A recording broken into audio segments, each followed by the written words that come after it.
ba ci jour bi mu war a juddu lu nekk xew na fa. déjà guddi ak bëccëg rek doon nañ ko réew guddi naan bëccëg yonent bi sallallahu alayhi wasallam ci man lay juddu loolu mooy tax maa lay gën bëccëg ne ko déedéet ci man lay juddu te ndeysaan xool leen yàlla ci mandoom mu def yonent bi sallallahu alayhi wasallam juddu instant bi nga xamante ni guddi mu ngi jeex waaye bëccëg mu ngi dugg si yonent bi sallallahu alayhi wasallam heure boobu la juddu lu extraordinaire. yéeféer yi amoon nañ benn safara bu mag a mag boo xamante ni dañ ko daan jaabu. pour wax la safara boobu ni mu toll safara boobu noonu amoon na junniy xamukat maanaam ñi daan jël matt yi di sànni ci biir amoon na junniy taxankat maanaam ñi daan uti matt yi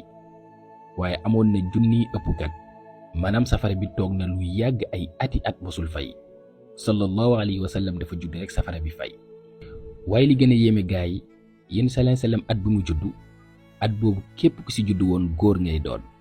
maanaam benn jigéen judduwul ci at moomu noonu. ba gaa yi tuddee woon ko atum muhammadiya sallallahu alayhi wa sallam nag yàlla may ko ay xeetu may yoo xamante ni moom rek la ko may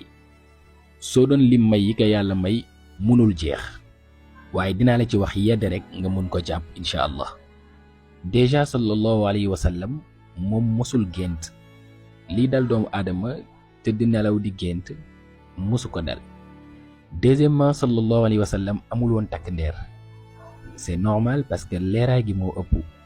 troisièmement sallallahu alayhi wa sallam ni mu doon gisee ci kanamam noonu la doon gisee ci ginnaawam xam naa ñu bari dinañ ne dafa amoon bëtu ginnaaw mais déedéet waxoon na ko saxaaba yi ni leen bu ngeen di julli na ngeen gën a bàyyi xel sàppe yi ak yooyu doon.